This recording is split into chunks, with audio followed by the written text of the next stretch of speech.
Hello, my name is FahadMian, and welcome to my series on breaking logic. This is part 2, and we will be proving that science is a belief system. If you haven't seen my previous videos on the introduction to the series and part 1, where we made a physical model of logic, which leads into this particular video, there will be links in the description for you to see those videos. I highly recommend you do. This series is intended for the homeschool community and broader communities that are separating from the conventional, traditional society format, which a lot of people are breaking away from at the moment. And the series intends to try and help the homeschool community, educators, parents, and children get their head around alternate concepts to make sense of the mainstream. In our previous video, we saw that logic is something that's separated by an or function. So correct or false, for example, right or wrong, for example, and a whole bunch of other separated concepts that apply to the elements of logic, which we then apply to the way we solve problems or think about everyday scenarios. Now, what we're going to do is take the separated logic and apply it to a physical model where that logic is now unseparated, or the elements that were normally separated in logic are now connected. So this is a visual representation of what we're going to do in the mind with our cognition. Now, the way that the mainstream population and many officials tend to think about science and apply it in our day-to-day communication, I think we can all agree that it works on the basis of something either being true or something being false.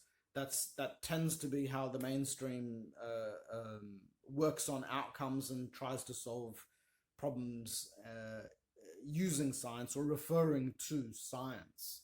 Now, the scientific method itself, I'll just zoom out here, involves this particular process where we go through having a question or a hypothesis or a theory that can be tested. Then we test that question or that theory. We collect the data from it. We analyze the data from it. We form a conclusion. And then the way that I've seen many people form outcomes from that solution or outcomes from that conclusion is to say that it either proves that something is true or proves that something is false. I think we can all agree on that that's how the majority of people seem to behave and think and communicate. Now, the problem with this is that the scientific method itself has to be a repeatable process. So we have to be able to go from conclusion back to question again. And this is following science, mind you. I'm not trying to break science. Following science, science says that the conclusion has to be open to re-questioning, re-evaluation, retesting, and to potentially correct anything that was concluded on. It's a self-correcting process or method. So calling it a conclusion, which I have to try not to do anymore, but a lot of people do say that science concludes that something is true or something is false. Even calling it a conclusion is not actually true, because you can't conclude on something if you still have to be open to doubt about it. Now, these two concepts here of true or false, I'm just gonna put them in little squares there to indicate that they're separated. Because what we're going to do with our paper model now, where I've got truth on one end of it and false on the other end of it, if we try and join these two concepts, true and false, and say, yeah, something can be true and false at the same time, well, most people will think you're crazy. You're not meant to do this. In other forms of logic, yeah, if you put it together, then you get some other type of answer which people can make sense of, which is what we're going to do now. But employing that method will require us to put a little twist in our perspective, yeah, in our cognitive process. The way we think about this has to be slightly changed in order for us to make true and false, the outcome from true and false, actually viable and rational and have some sort of meaning to it. So I'm gonna just connect these two concepts now and say, okay, well, what happens in the real world where we have complex problems, where we have complex psychology, complex interactions between humans and nature, and the multitude of different scenarios we can get into while living through the human condition. We're going to apply the scientific method, or the step that I've just gone through, which is a cycle, and we're going to try and make sense of what's actually going on here. So what happens in the real world when we can't tell the difference between truth and fiction, or true and false? So I don't know if you can see it there, but I've got true, or I've got false on one side of it there, and I got T for true on the other end. So I've joined them together with a bit of a twist, and with this model we're breaking logic, breaking conventional logic anyway. So ask yourself, what happens if you can't tell the difference between true and false? If they appear the same to you in any given situation, in the real world, not on the paper constructed reality that our measurements and data and definitions limit us to, but in the real world, what happens? We're unsure about things, aren't we? We're uncertain about true or false when true and false appear the same. So we question things. We're back in that situation where we have to question things. So let me try and erase this. I'll see if this erasing works. It's not a matter of true or false that the conclusion from science is meant to give us, but rather the conclusion from science is the same as the beginning of science, which is a matter of it's a matter of uncertainty, is what it is. This is what science is. It revolves around uncertainty, because we always must remain somewhat uncertain in order to engage in the scientific method and to stay true to the scientific method. So what we've essentially got here is, from the perspective of logical traditional science and the way it infers or informs our problem-solving abilities in our cognition, and informs other organic types of scenarios that we want to solve problems for, it limits it. So by assuming that the conclusion leads to something true or false. So what appears illogical to the majority of the mainstream is actually a reality. And that reality is that science is this quantum loop. We'll call it unseparated loop. I won't use the word quantum, but unseparated loop of broken logic, where we cycle around uncertainty. And let me try and draw it in another way. But we have uncertainty, and then we have this area around it, which is certainty, absolute certainty, 100% correct, right? Which is untouchable, by the way, because of the scientific method that we just showed you. So what we have is a question that gravitates via the testing and answers and analysis. It gravitates towards certainty, but must always remain grounded somehow in that uncertainty. So what's really happening when someone says this conclusion from science proves that such and such theory is true, that person is actually having a belief that science proves that that query is true. When actually, even if you compare it to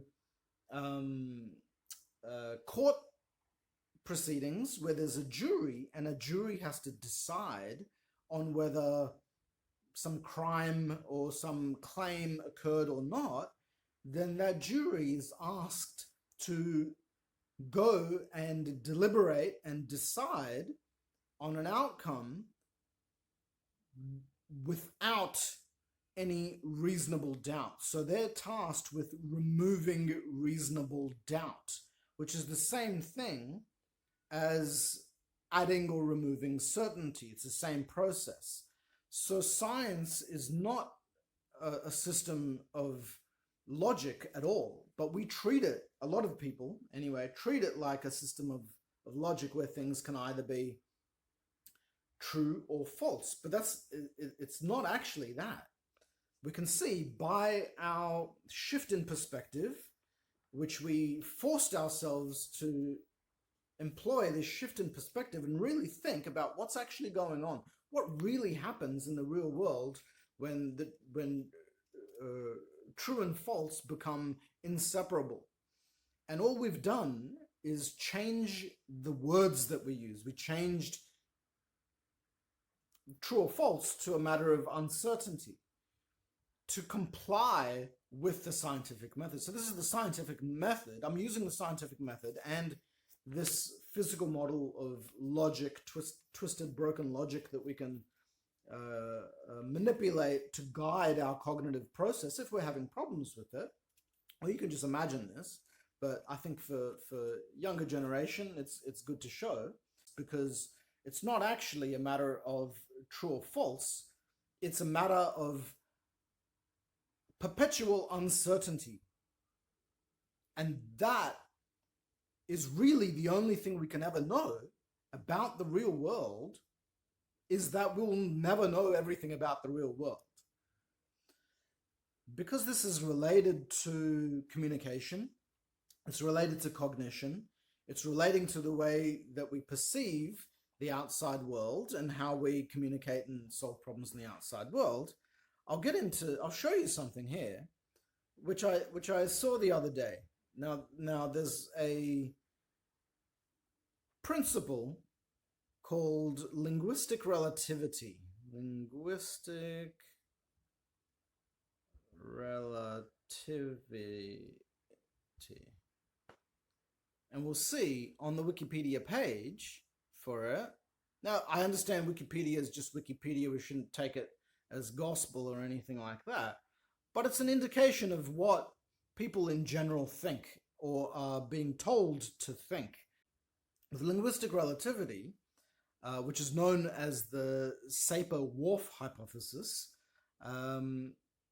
it's a principle suggesting that the structure of a language affects its speaker's worldview or cognition, and thus people's perceptions are relative to their spoken language. So when I read that, by spoken language, it can come down to accents, it can come down to frequency of language, how many words you use quite often. It can refer to the way you think about language, not just your dialect, whether you're speaking French or German or Albanian or Arabic, whatever. It's not just that. Now, what you see here, from that initial principle here that I just read out to you, what we're being told is the idea is often stated in two forms. The strong hypothesis, now referred to as linguistic determinism, was held by some of the early linguists before World War II, while the weak hypothesis is mostly held by some of the modern linguists. So the strong version says that a language determines thought and that linguistic categories limit and determine cognitive categories.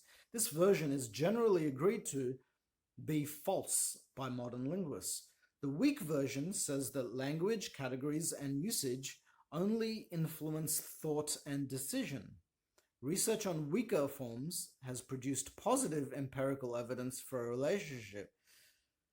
Now, there's a lot of word mumbo jumbo in there, but essentially, the strong version and the weak version, neither of them fully encapsulate what the original proposition was stating, or the original principle states.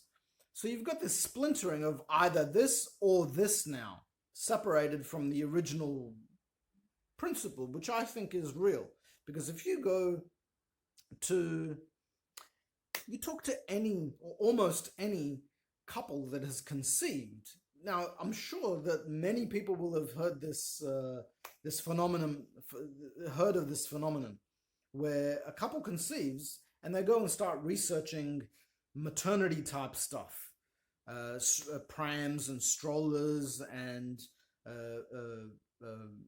health related stuff to maternity, and they absorb a lot of this information within a short amount of time. So their language in their head, and when they're talking between each other and with other members of family, revolves a lot around maternity. So the language is changed now compared to prior to conception.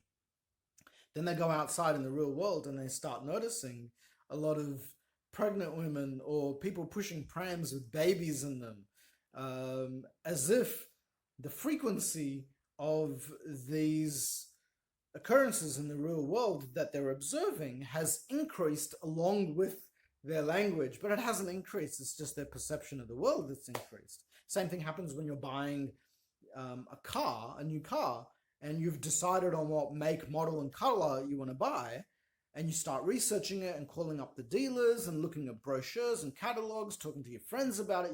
Then you go outside in the real world and you start spotting the same make and model everywhere.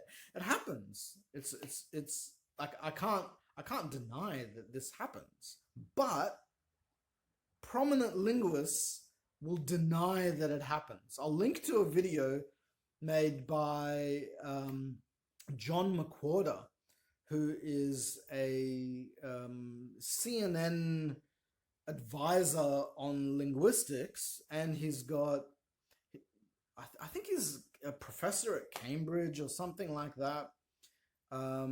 I'll show one of his videos.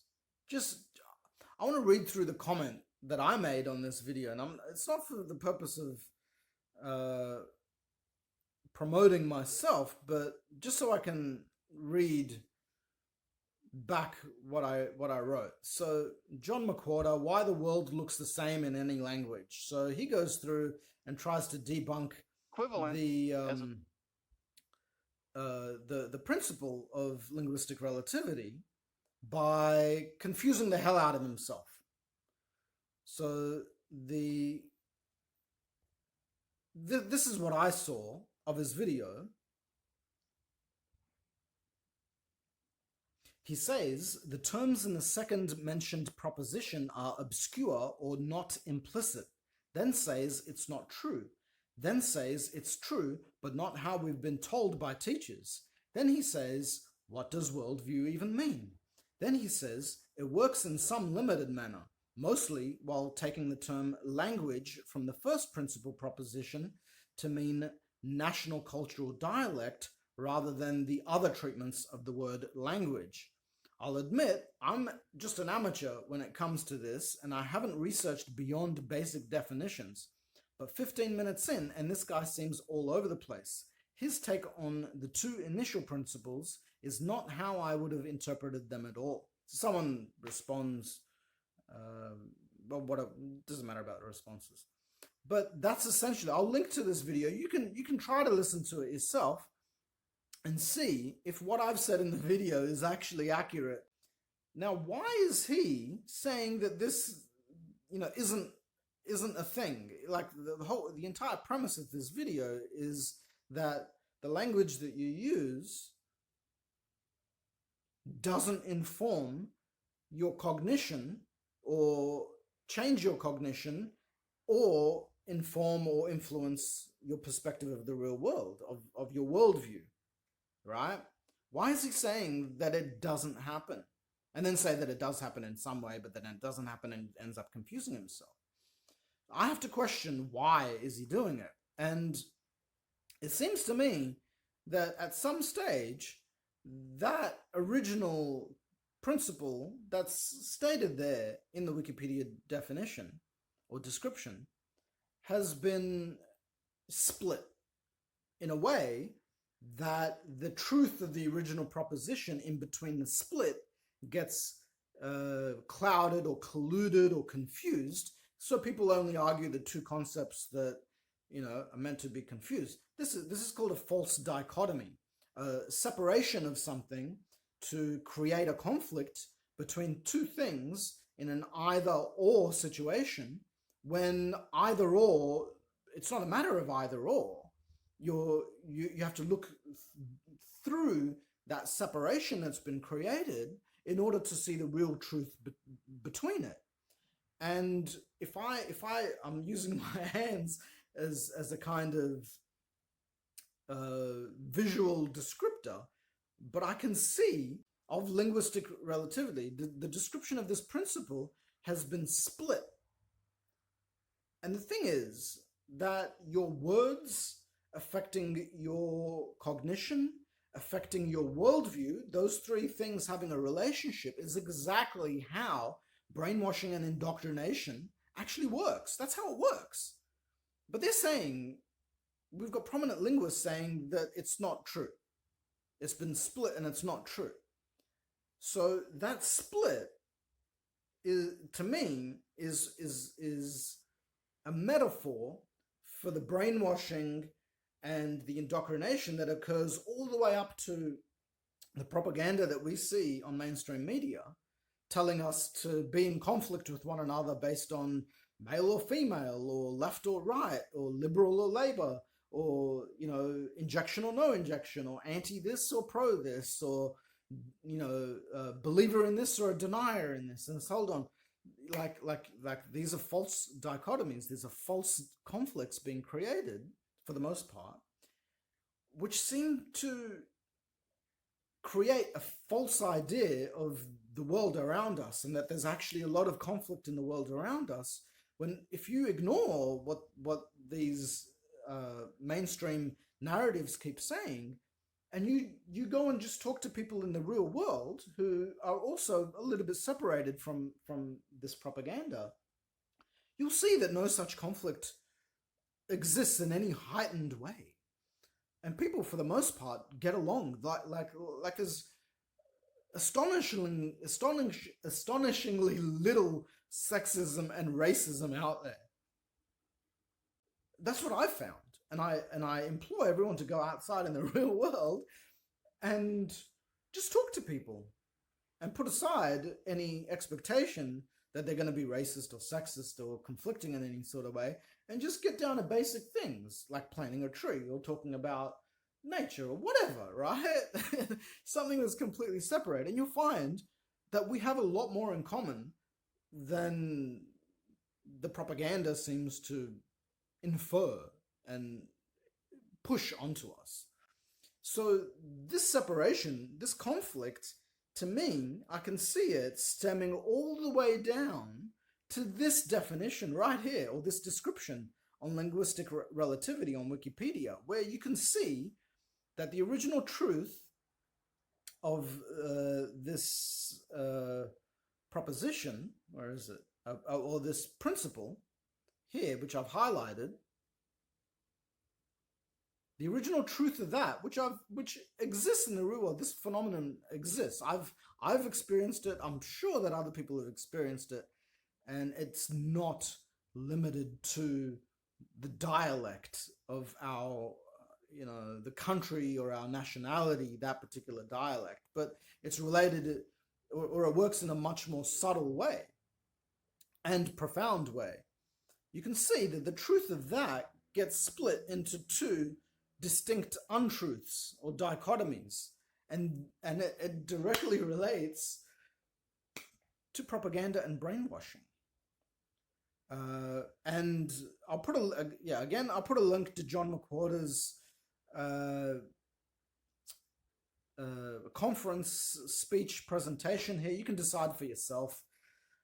And I can't understand.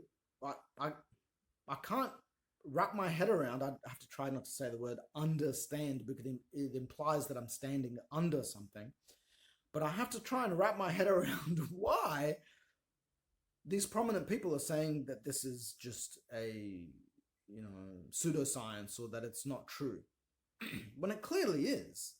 Well, it's clearly a phenomenon that has to be explored seriously, instead of splitting into two categories and then only concentrating on those categories. So I'll leave that with you, and hopefully I'll see you all on the third video, the next video, where what am I going to do? I'm going to explore the dictionary definitions of words, and explore the idea of why the definition of objective is subjective. And there are a lot of problems with the dictionary, and I'm aiming to get a project off the ground where homeschool children can take part in informing a new standard of dictionaries that will be superior, or more accurate, or more concise, or more easier to understand, according to the children, because the children have to be able to understand a dictionary definition on the basic principles of reasoning and rationale. We're going to get the children to help inform us of the language that they want to use going forward into their own future, to help them so they can have a stronger grasp on language and develop their cognition, and hopefully that can lead into broader topics on more advanced levels. Thank you.